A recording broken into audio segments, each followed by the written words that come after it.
As Venus is wrapping itself up in the sign of Taurus, I have noticed a lot of shadow aspects of the Libra and Taurus things come up for myself, as well as just being a wallflower to you guys. And this is what I see.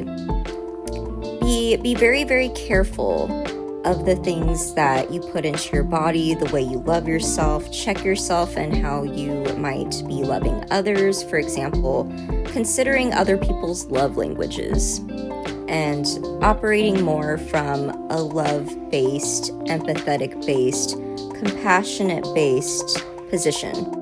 Sugar, sex, alcohol, overconsumption of food. You want to be balanced in all areas. Libra energy, right? And if you don't know tarot terms, the symbolism for Libra is the justice scales, so think of it that way, same energy.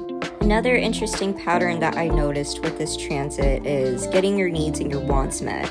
And a lot of the times we're realizing that we actually need to work and cooperate with other people. So connections, relationships of all kinds, all dynamics, they're all shifting and changing. I won't bore you too much with this because every astrologer and their mom has brought up about all the planets in Aries. Yes, yes, yes. All the fire. I personally feel it in my body and my chakras, and I feel like there's got to be other people that feel that as well, even if you aren't self-aware or conscious about your chakras. You know that they exist, right? You know that chakras are in your body, and that it's basically a line in your organs where they sit is where your chakras are. The best way I could describe this, and I did tell a few close friends of mine this, is that it feels like my energy is moving way faster than my body can comprehend and catch up. Usually you guys, I reference that to my mind. My mind takes a bit for me to comprehend what my body is telling me.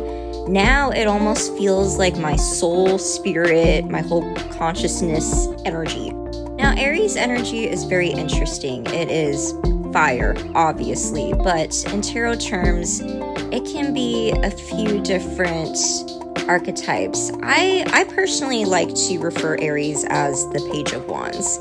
And I know that's not Aries in its full spiritual evolvement form, but Aries is the child of the zodiac. They go for it. They don't care if they're new at it. They're led by their inspiration and what feeds their fire. Now, the Page of Wands energy is a novice. He's a student. He could be a writer. He could be a poet. He's also a nomad, an adventurer. So that's the kind of energy that you want to be embodying, except Page energy can be a little too quick. But the most important aspect I personally think is Saturn in Aries. Now, Saturn would slow you down. Saturn is daddy. He brings the consequences and the lessons. And sometimes those lessons can take a while. Everybody has a Saturn return. I personally like to call it your midlife crisis. So just think of that blend, right? Saturn being slower, lessons, consequences, teacher energy, spiritual teacher energy, and then you have Aries, who is more of a novice and is ready to go at any second, even if he doesn't know how to do it.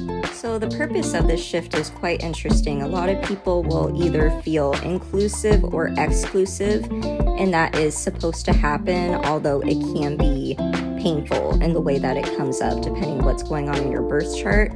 But feeling alienated or looking for a reflection from a group or a structure or something that you're wanting to take part of is definitely going to be apparent.